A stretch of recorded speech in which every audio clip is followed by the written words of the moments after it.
Hello, everybody, and welcome back to the Playlist Podcast with me, your host, Jack Willard, joined as always by my co-host, Gemma Roots. Hello again. Hello, everybody. Okay, so we hope you are enjoying our summer festival. So coming up now, we are joined by a very special guest, Owen, who is from the band Hook. Hello, how are you doing? All good, all good. How are you? Great, thanks for having me on. It's a real pleasure. You're welcome. Thank you for joining as well. Yeah, it's great to speak to so many different musicians during this festival. It's been a lot of fun. So, do you just want to tell the listeners then about yourself and about the band? Yeah, well, we're a three-piece, I suppose, indie rock band, but we're together about, well, I lose track of time with the pandemic, but 2019, Okay. I think, is when we got together. And it's Morgan O'Brien on drums and Danny Spellman on bass, and I play guitar and sing. And yeah, we're kind of a, not quite punk, but kind of a pop punk kind of thing going on.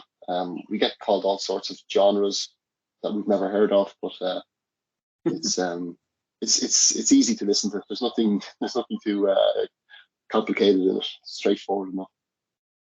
Nice. So how did the band come about? Like, how did you guys form?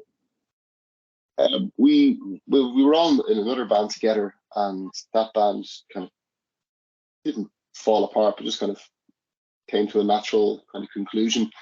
And that was a 5-piece band, and we just decided, rather than try and keep something going that in that mold, because it had keyboards and more guitars and all this kind of stuff, we just liked the idea of having a stripped down, very basic kind of approach: guitar, bass, drums.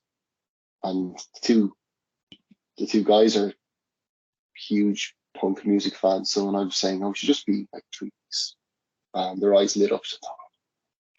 Punk band.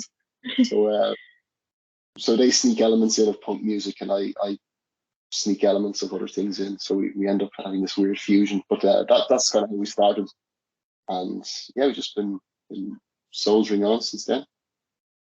Nice. You saying that a lot of people have said you like different music genres. Who are your main inspirations? That's a great question. It could be, it depends on the day, I suppose. I suppose when I'm writing for the band, because I can write kind of acoustic stuff for myself if I'm just, playing guitar at home.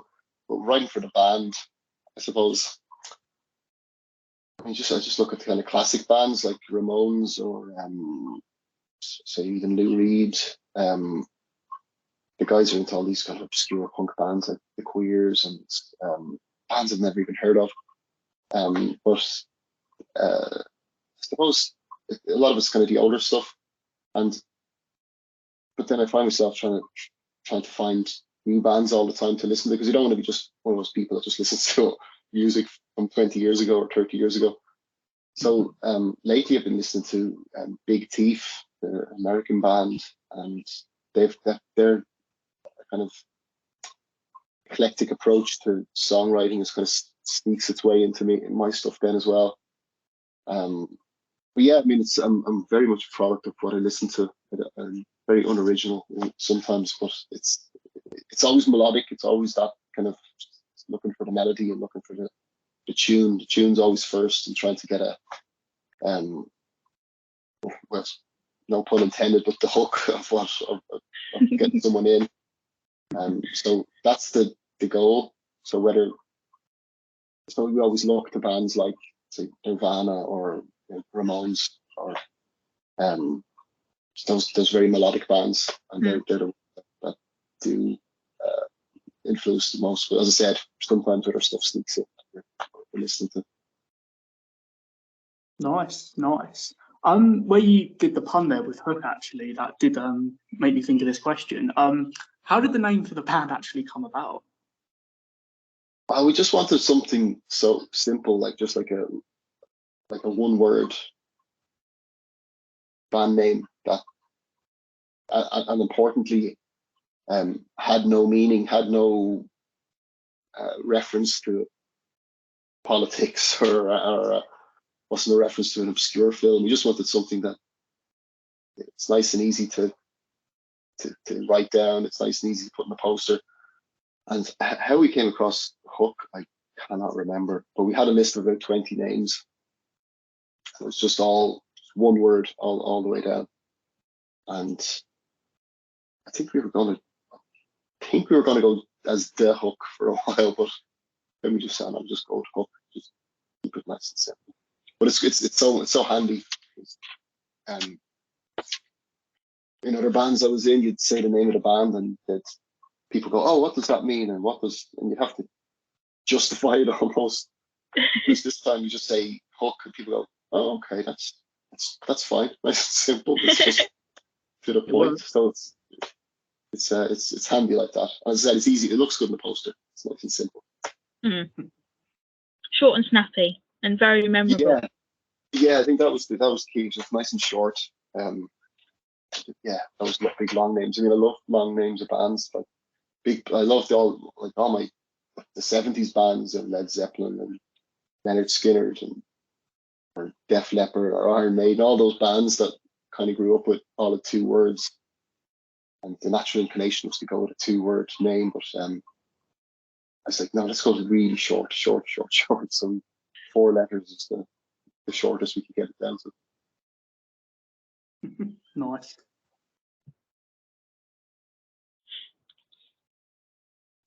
So your latest single that was released back in February, I Want to See You Tonight. Yeah. Can you tell us a little bit about that track, like the story behind it at all?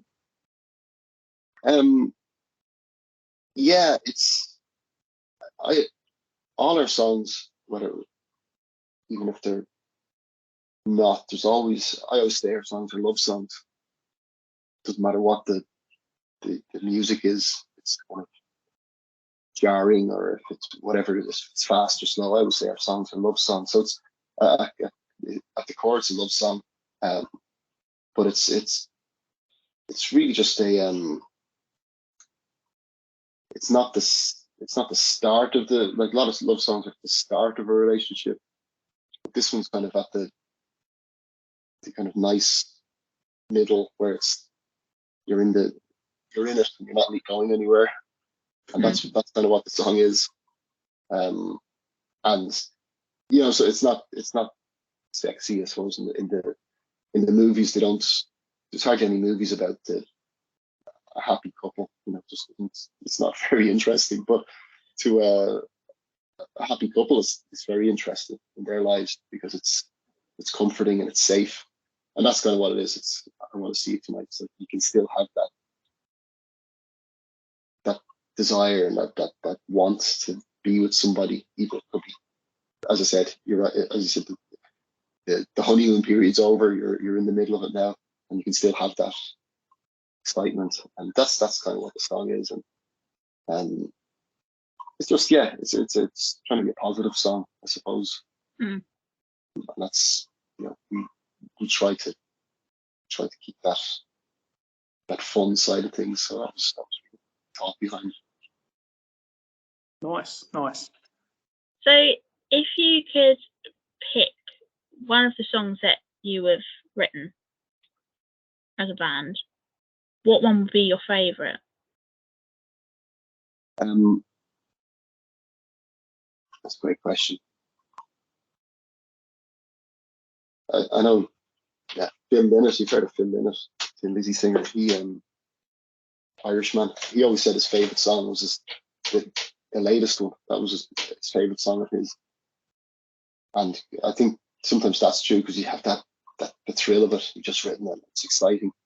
And I really love playing I Want to See You Tonight. I think it's whatever way it came out, it just came out the right way, as in my my voice. I like singing low and then going kind of into a high register where I can, not scream, but really kind of use the gravel in my voice. And that song allows it. It kind of has that range. It allows me to hit both sides of that. I don't know what the word is, but so I love playing it, and it's easy to play as well on the guitar. It's nice and simple to play. I don't have to think too much. So I really love playing that song, and it sums us up well. It's a good pointer to what our music is and what our band's like and what we sound like. But we have other songs that I love. So I feel like I'm trying to name your favorite child, but right now, I want to see it tonight. But ask me again in a week, could be different. So who knows? Nice. How often do as a band do you guys write songs, would you say? Well, we made a conscious decision not to overburden ourselves with songs, because in the last band we were in, I'd say we were writing a song a week. We'd just come in and we'd have a song, and we used to play live shows, and we could do 20 or 25 original songs, not covers. And it was great just having a gigantic repertoire, but sometimes maybe 4 or 5 songs of those songs, you'd never nailed them, you never got them. They're always just almost finished and not quite there. So when we formed Hook, we said, we don't need as many songs. Let's get 8 to 10 songs perfect, like just the way they're supposed to be. And then we don't have to, when they're finished, when they're as we want them, we'll gradually introduce more. So we don't have a gigantic repertoire, and it's a pity sometimes, because you're at a 5-hour rehearsal and you're playing 8 songs over and over again, but you're nailing the songs. So it's kind of the boring side for us. Is probably better for the listener at a live show or something like that, because the songs just sound so much better. But yeah, there's tons in the notebook, there's tons in the head, there's tons of ideas on the phone, on the recorder. But yeah, I'd say 8 to 10 at the minute, which is fine. We kind of like that, keep it short. Nice. That is still a lot of songs to write, though, in a session. Yeah, well, see, what I bring, I would say I bring most of the songs to the band, and if we're trying out a new song, I could bring it in as a mid-tempo song, but then by the end of the session it's a fast song, because the way we worked on it. So it's never dull. Like, we'll always try something else, and there's always little tricks with drummers, like they're doing stuff that you don't realize, or that you don't notice, and then they'll do something different, and it just changes that, it tweaks the song a little bit. So there's always something to keep it interesting. Yeah, I know that's good to hear, that 8 to 10. It's easy. So after this interview, we're going to be playing your set that you have performed for us. Other than that, have you got any live gigs planned for the next few months? We've been so lucky with live shows this year, because the return to live music, especially in Dublin, it disappeared. Obviously, I'm sure it's the same everywhere. And we played so many shows, and we're so happy. But it's just kind of stopped. We haven't got anything booked past the summer. So the answer, it's a long answer. The short answer is no. That's the long answer. But the way it works, we always seem to just pick up shows. But check out our social sites, and we'll have stuff. I'm really excited though that we're doing this gig for you guys, because we never actually record ourselves properly live. It'll always be on a shaky phone. Someone will ask a friend or something like that. So this is actually focusing us to actually have done a proper live set and recorded. We can show it to people, we can just send that out to people instead of actually performing live. It's great. Saves loads of time. Brilliant. Okay, so just one last question then, while we still have you. Probably it's a very generic question, but like, where do you hope to see the band in, let's say, 3 or 5 years' time? We just love to. We're always looking at the next step. So we got back playing live, and we're really happy about that. But we'd love to be kind of doing the festivals and things like that, and just building a fan base.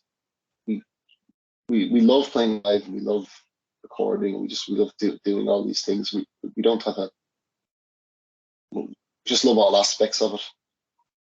So just to be out performing properly and just finding new fans, but just increasing all the time.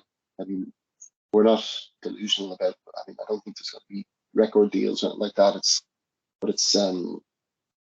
just to keep finding listeners and finding new fans and new friends and just getting our music out there. But in 3 and 5 years, lots more people than now. So yeah, that's the target, just to keep going. Brilliant. Sounds good. Well then, thank you very much for joining us. Thank you. It's been absolutely brilliant and a real pleasure.